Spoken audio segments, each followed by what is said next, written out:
So this is a John Deere TS26 string trimmer. I believe it was actually manufactured by Homelight, and this one in particular looks to be like it was made around 1998. The reason that we have it here is a couple years ago I went to start it, couldn't get it going. I didn't bother digging into it then, and now, a couple years later, let's see if we can get it running again. My suspicion at the time was that the carburetor just needed to be cleaned, and full disclosure, I've actually had the carburetor off this already, and figured out that it needs a kit and everything else. So we're just going to dig into it, and I'm going to show you my process of changing out the carb kit, putting the air cleaner in. We're going to probably rinse out the gas tank, make sure there isn't any dried nastiness in there and like that, and we'll double check the fuel lines and we'll see if it runs again. I have this loosely clamped into my vise with just a rag around it, and it's around the grip for it. You definitely don't want to crank this down in your vise, or else you can bend the tube, and that would cause even more issues. So it's just enough in here just to hold it to work on. And the first thing I want to tackle is disconnecting the throttle cable, and it's pretty straightforward to do. All you need to do is actually manually manually open the throttle, and you'll see that the piece that sits in here and the end of the cable can rotate freely as well. So we want to turn that around here to give us room for the cable to come through like that, and you'll see that the end of it will pop right out. You can pull it to the side, let the throttle go, and that'll allow us to pull the cable out. And the next part we want to do, let's see, I'll back this up a little bit, is we want to take the air cleaner off, and that just comes out on this with one screw. And as you can see, there should be a foam element here for the actual filter, but that was completely dry rotted and everything else when I originally just took a quick look at this, and it actually was a very difficult part to find. So if in the future, I think what I will do is I will adapt this to like an Echo style filter or something like that that might potentially fit. Have to replace the housing and everything. So to get to the rest of the carburetor, all we need to do is undo both of these screws.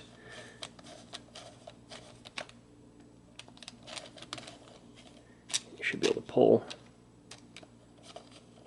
that off.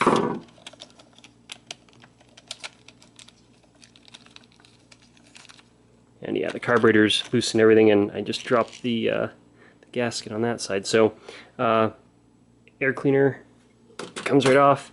There's a small O-ring here for the gasket to that, and there's actually a gasket that goes in between here, and generally you'll see it actually stuck either to the carburetor or the intake portion of it, but since I had it apart, it was really easy to come out of there.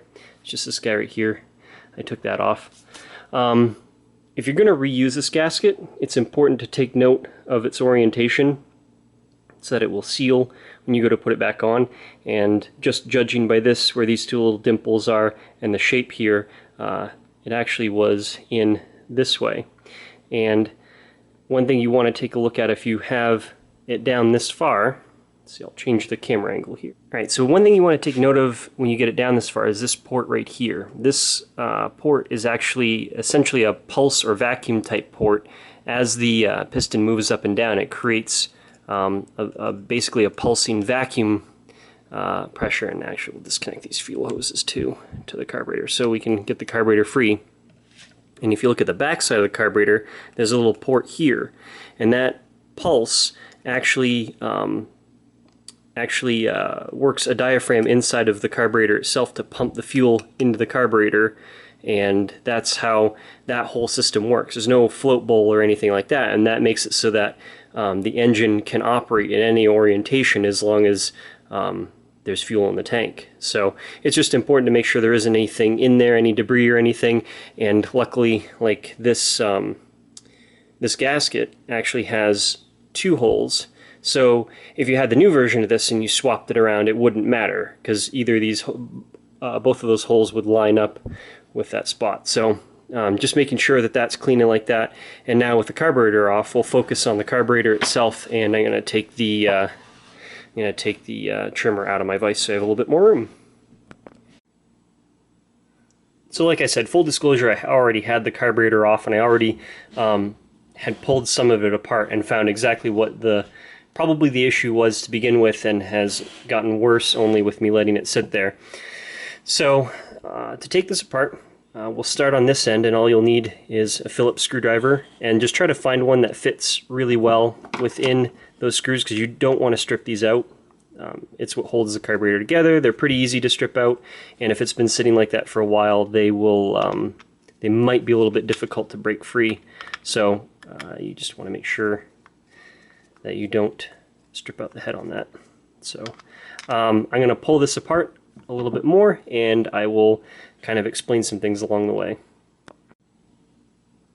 Now that all 4 screws are out, you want to pay attention to the orientation of this. So, for example, I have pretty good record of this because I'm taking video of it, but you may, if this is your first time or anything like that, you may want to either lay these out in a certain order on what you're taking it apart on, or take some pictures, or have the parts diagram handy, because the order of this can get screwed up a little bit. But basically you want to start by pulling this apart wherever you can, and in this case the primer bulb section comes off. We'll take that off, and I want to show you here what the major problem was with it. Now, if you can hear that, sounds a little crunchy. That whole thing should be nice and supple and pliable, because it started off as rubber. Now, the theory on this is that basically there was no gas in it at all, and it's basically become brittle. And you'll watch, I can just kind of put the pick right through that material, no problem, and you can see there's a little piece that came out there. So I took that portion off, and we'll pop the primer bulb off in this block. I'll take the primer bulb out. I'm actually going to replace it. There doesn't actually seem to be anything wrong. It's a little stiff and discolored, but since we're already in here and I've already bought them, we'll swap that out as well. And so that, in turn, we'll get to our kit here. So in your carburetor kit, you want to obviously double check if the part number matches for the carburetor, but this will have all of those pieces in it. So all your little gaskets, in this case it will have a needle, and it has the little, I honestly don't know what the name of it is, but underneath this, what you'll see, I don't know why I'm being so careful at taking off, I guess I just don't want to make a mess, but you can just peel the diaphragm off, and you'll see underneath that the needle sits, let's see, the needle sits under here, and this little guy here actually has a spring underneath, and what happens is the vacuum that is created behind this creates a little bit of a pulse as the engine's going, and that little pulse operates the diaphragm, which makes this go up and down, and in turn makes this go up and down. And as this continuously goes up and down, new fresh gas from the tank is actually pulled in through here. So that's important. And this isn't the pump section, it's more just to handle the valve section, but this portion of it is really more of like the pump section, because you have these little flaps that act like little check valves, and they only let the gasoline flow in one direction. So that's what helps supply fuel to the carburetor. So what I'm going to do is I'm going to open up the Carb Kit and lay that all out and give you an idea what this looks like all completely broken down, and then I will go ahead and clean it up, reassemble it, and we'll go from there. Now that I have it all out, I have the gasket kit open, and like that I can go over this a little bit more. The old gasket is on the right hand side, and on the left hand side is the new parts. So one thing I want to note is on the old one, you'll notice there actually is a gasket that's stuck to this diaphragm still, and that goes on the same side as the steel plate. And you notice here that is a lot more flexible. That's why there's such a big difference in it. So we will orient the gaskets in the same way that they are originally there. We lay everything out like this and compare parts, because a lot of times these kits will actually have multiple parts for slightly different carburetors that went on different machines. So when you buy the kit, you might actually have some spare parts, but pay attention to how everything comes off, lay it out in some sort of order, and just keep an eye out for the situations where, you know, you're looking at this, it kind of looks like one piece, but it's actually two pieces. So keep an eye out for that. And you know, there's like on this, there's this little debris screen that's here. We'll swap that out. We'll clean all of this out, and I'm just going to go at this with carburetor cleaner, just aerosol carburetor cleaner. I don't have anything like like a parts cleaner, parts washer, ultrasonic tank or anything. So I'm just going to go at this with some carburetor cleaner, some Q-tips, little pieces of wire and stuff to clean out all the little passages and everything else, and just give it a nice good thorough cleaning. And then I'll take some compressed air to it. I'm not going to use high pressure compressed air. I'm going to be pretty delicate with it, but I'm going to try to blow out all the little passages and get whatever little bits of debris, old gas and everything out of this. And then I'm going to reassemble this in reverse order, and then we'll put it back on the string trimmer. So I'm going to get some of this cleaned up, and if I run into anything interesting, I'll get back to you. I want to note something too going forward with this. So I took it further apart, cleaned it up some more, cleaned it up, all the passages out, pulled the actual throttle section out, and I want to note this is basically your main jet. This is what's going to control all of the fuel going into the portion of the carburetor and into the engine. So you really want to get that clean, and what I ended up doing is I went at it with some carb cleaner from the top, and then I had a small, very small bristle out of like a brass brush, and I took one of those bristles and I actually poked it down into that hole because I held it up to the light and I couldn't see through it. So I kind of poked that down through there a bit, took some carb spray to it, poked down through some more until I finally saw a nice clean looking hole through there and didn't see any extra debris. So cleaned that all out nicely and like that, and pulled the rest of the gaskets off that we're swapping out, double checked the area where the needle sits, cleaned all of this out, cleaned all through the little passages, made sure carb spray would go through them all nicely, cleaned out what I could. Was a little more careful on this plastic piece as far as putting carb spray in. So what I actually did is I cleaned it up with using some WD-40 and a rag and making sure the WD-40 could go through, because WD-40 tends to be pretty safe to use on anything. So that's a good one to use in a pinch. And also, too, we're going to run this and gas is going to go through it, and it will kind of clean all that stuff out. All of that stuff will combust in the engine, so it's not going to hurt anything to do that. So I'm going to start reassembling this, and we'll go from there. A couple things to note on reassembly is when you go to put your diaphragm back in, you put your gasket in place. The section of it that has this disc, this goes in towards the needle and seat. You want to make sure that you have that in place properly, or else it won't function at all, or it won't function well. And most of the time that's the only way they'll fit in, but you want to make sure that you have it in that correct order. Also too, before we button that back up, I want to talk a little bit about this. This little screw is all that holds this whole assembly in. So you want to be careful when you're taking that out to keep your thumb on this. There's a spring right underneath that little lip, and if you don't pay attention, you might lose some of these parts. So if your kit doesn't have them, you want to make extra sure that you have a hold of this with your thumb, unscrew this, and carefully take everything out, and don't lose track of it. So those are the things that I've kind of run into with this. So I will finish getting this back together now.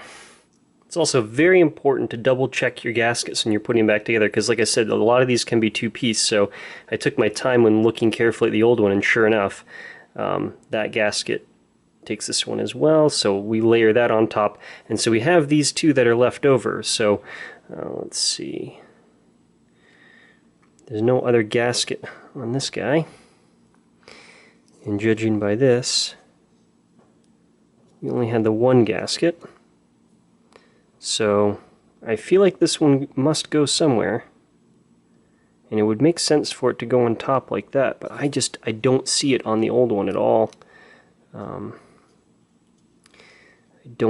I think I'm going to try, it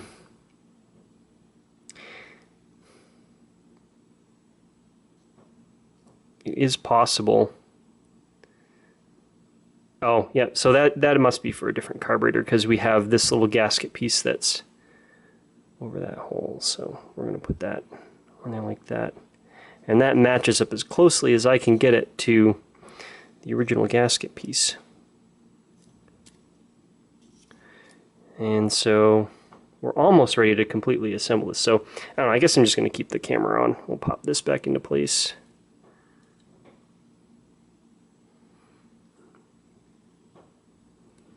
Make sure that that sits down in there nice and flush. We'll actually slide this bracket in, and this will only go one way, but as a reference, this was towards the air cleaner, so that means that your throttle cable goes the other way, and so that should slide down in nicely.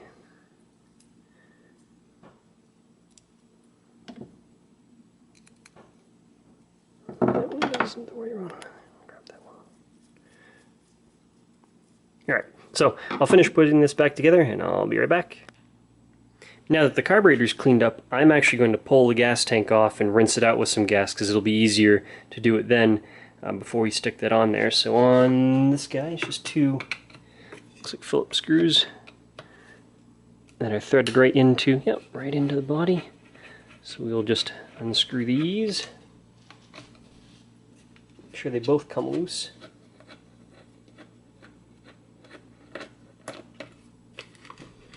That'll come right out of there, and yeah, we'll get this all cleaned up, rinse it out with some clean gas, and we'll get it back on there. Okay, got the gas tank all cleaned out, rinsed it out with some fresh gas, wiped it off, checked the fuel lines. They seem to be pretty good. They're not brittle or anything, and I didn't notice any leaks with that. So let's get the carburetor back on, and the easiest way to do it is to kind of put it together as an assembly a little bit here with your screws and everything so they're sticking through. And one thing to note on this one, the intake manifold is actually plastic, so make sure that you start your screws properly and do not over tighten them. And also, don't forget your intake manifold gasket for it. So in this case, it's like that. Get all of that into position.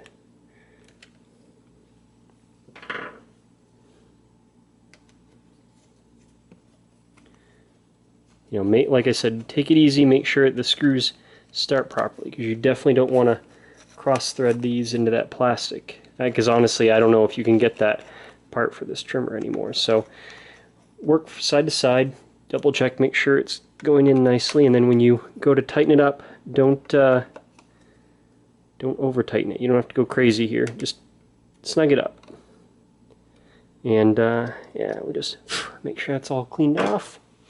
And so part of this, like I said, was that the new little foam pre-filter deal, and that just goes on here around these little pegs, these little standoffs like that, and make sure the cover's cleaned out. And that can go back on. And also, too, a note, specifically to this carburetor, there are no low and high speed screws. There's no adjustment to this carburetor, so it's really important that you have the air cleaner on it when you go to use it like that, or else it's not going to perform the way that you expect it to and like that. And it's also, like I mentioned earlier, I wanted to get perhaps an Echo style air cleaner for it and like that, because I don't know how easy it's going to get that part, but that might not flow the same, so we'll have to try that. So I'm going to get the throttle hooked back up, and then we'll put some gas in it and we'll see if it runs. And don't forget to hook up your fuel lines. It's not going to run at all without those hooked up. So alright, put some gas in it, we'll start it up. Alright, I don't have the trimmer head on it or anything, so it's going to run a little high, but I'll go ahead and turn on the choke, give a few pumps to the carburetor, hopefully it'll start sucking up some fuel. Ooh, gas cap leaks. Well, I might have to replace that. Oh right, it's flowing fuel through, that's there.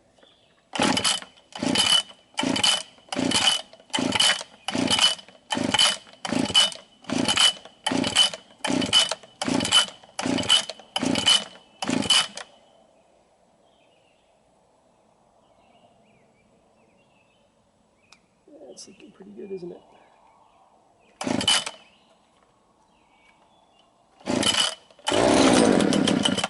Hey, there's a sign. It's got life.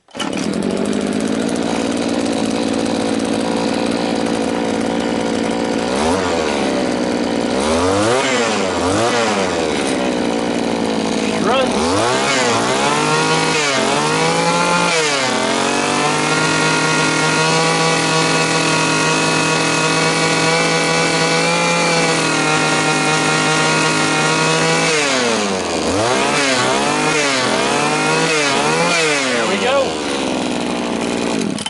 Can't ask for anything better than that. And so yeah, we'll double check this to see why that gas cap is leaking, but looks like we're good to go. Thanks for watching.